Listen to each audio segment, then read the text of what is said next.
یہ لفظ کم ہی سنا جاتا تھا. آپ ٹھیک ہے. اب یہ حال ہو گیا ہے کہ آپ کسی بھی گھر میں چلے جائیں, کسی محفل میں چلے جائیں, جی آپ کے دفتر میں جو لوگ ہیں, کوئی نہ کوئی کسی نہ کسی کو جانتا ہے جس کا بچے کو آٹزم ہے. ٹھیک ہے.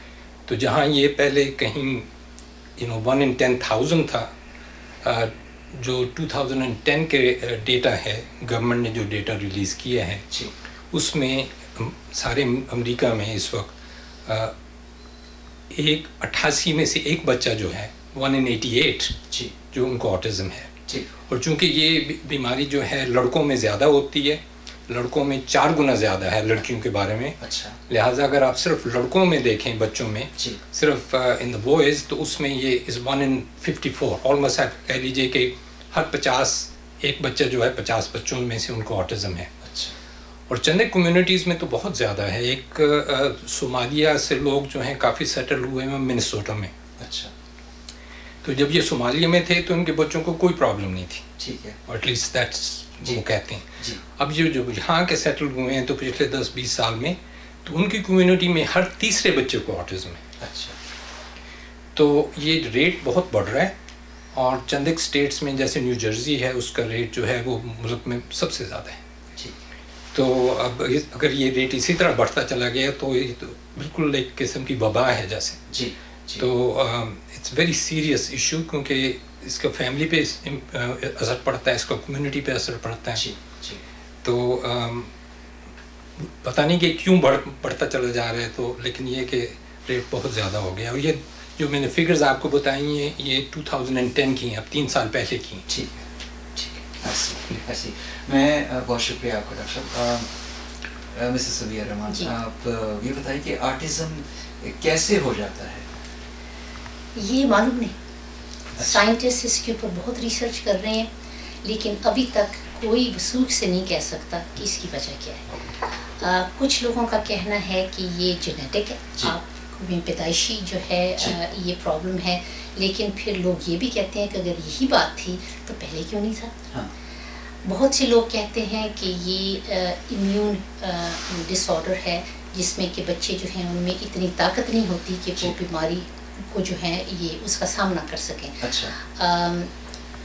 کچھ لوگ کہتے ہیں کہ یہ انوائرمنٹ ہے, ہماری آب و ہوا میں کچھ ہے جس کی وجہ سے جو ہے بچوں میں یہ تکلیف بڑھ گئی ہے.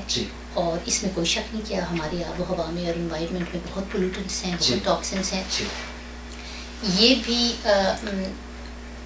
کچھ لوگ کہتے ہیں کہ شاید ویکسینس سے یہ ہوتا ہے.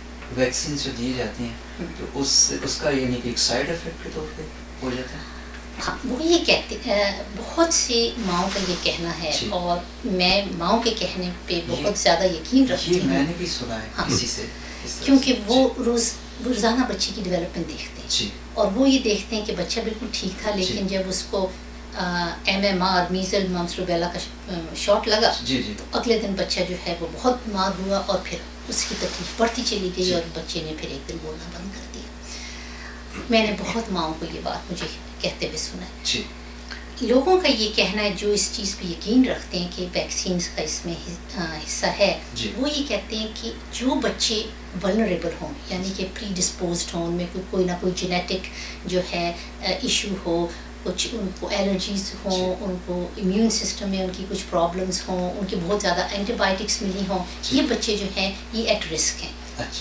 ان کو اگر آپ نے زیادہ ویکسینز دے دیے تو بیلنس شفٹ ہو جائے گا. اس لیے ہر بچے کو آٹزم نہیں ہوتا, حالانکہ ہر بچے کو ویکسینز لگے ہیں, لیکن کچھ بچے جو ایٹ رسک ہیں ان کو ویکسین سے یہ خطرہ ہو سکتا ہے, یہ لوگوں کا کہنا ہے. تو ایک دفعہ پھر آپ بتائیے کہ رسکس جو ہیں وہ یعنی جسمانی طور پر بچے کمزور نظر آئیں یا کیا ہو کہ اس چیز کا اندیشہ ہو جاتا ہے پھر؟ ہاں جی, وہ ایسے ہے کہ اگر بچے کو بچہ بہت بیمار رہنے لگ گیا اور اس کو آپ نے بہت زیادہ اینٹی بائیوٹکس دے دی ہیں, جس کی وجہ سے بچے کی جو امیونٹی ہے وہ ریسٹرکٹ ہو گئی ہے, یا بچے کو جو ہے ماں کا دودھ نہیں ملا, فارمولا ملک ملا ہے, ماں کے دودھ پہ جو بچہ پلتا ہے اس کی امیونٹی اسٹرانگ ہوتی ہے, یا اگر کوئی جینیٹک وجہ ہو یا الرجیز ہوں بچے میں, وہ بچہ جو ہے وہ پھر ایٹ رسک ہوگا کہ اس کے آپ کو اگر ویکسینس کے بھی بہت زیادہ شاٹس لگا دیے تو بچہ برداشت نہیں کر سکتا.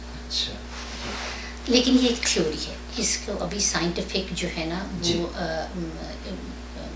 پروو نہیں ہوا سائنٹیفکلی. یہ آپ سمجھ لیں کہ یہ ماؤں کا تجربہ ہے. ٹھیک ہے، ٹھیک ہے، صحیح ہے. بہت شکریہ آپ کا. ڈاکٹر صاحب آپ طرف آتے ہیں کہ یہ آٹزم جو ہے اس پہ کیا کیا جا سکتا ہے اس کے بچاؤ کے لیے؟ بچاؤ سے پہلے تو ہم نے اس کی تشخیص کرنی ہے، تشخیص کیسے؟ اور یہ بہت ضروری ہے کیونکہ اگر آپ ان چیزوں کو اگنور کرتے چلے جائیں کہ جی یہ بچہ جو ہے بس کی ڈیولپمنٹ ٹھیک نہیں ہو رہی، یہ ٹھیک ہو جائے گا اور چند ایک سالوں تک ذرا کمزوری ہے ذہن کی یا یہ بچوں کے ساتھ نہیں کھیلتا ٹھیک ہونا شروع ہو جائے گا، تو ڈیلے کرنے سے کافی نقصان ہوتا ہے. یہ ریسرچ نے ہمیں بتایا ہے کہ جتنی جلدی ڈائگنوس ہو جائے اور جتنی جلدی اس کا علاج شروع کیا جائے اتنی بچے جو ہیں ان کے چانسز ہیں ٹھیک ہونے کے بہت بڑھ جاتے ہیں. تو اس لیے ماں باپ کو چاہیے کہ بچوں پہ نظر رکھیں، اور جس طرح سبیہ نے بتایا کہ اگر وہ 1 سال کی عمر میں باتیں نہیں کر رہے یا 2 سال کی عمر میں اگر نارمل بچہ جو ہے چند ایک سینٹنسز بول سکتا ہے، تو اگر بچہ نہیں بول رہا، اگر آپ آنکھ سے آنکھ میں نہیں ملا رہا، دوسرے بچوں کے ساتھ نہیں کھیل رہا اور اپنے ہاتھوں کے ساتھ کھیلتا رہتا ہے، کونے میں جا کے بیٹھا رہتا ہے، تو اس کا دیر از اے پاسبلٹی کہ اس بچے کو آٹزم ہو.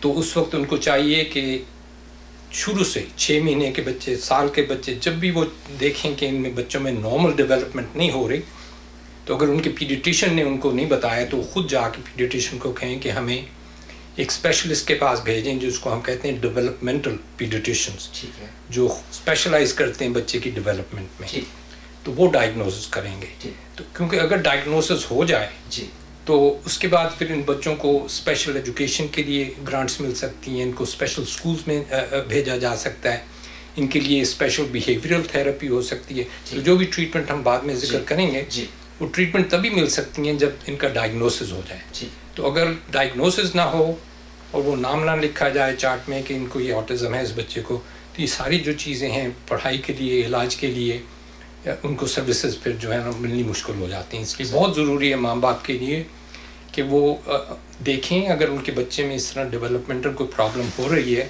تو اس کو اگنور نہ کریں اور امیڈیٹلی اپنے پیڈیٹیشن سے بات کریں، بچے کے جو ڈاکٹر ہیں تو ان سے جا کے تو یہ تشخیص کروائیں. بہت شکریہ. ناظرین، ہم آج بات کر رہے ہیں آٹزم پہ، اور اس وقت لیتے ہیں ایک بریک. حاضر ہوتے ہیں بریک کے بعد.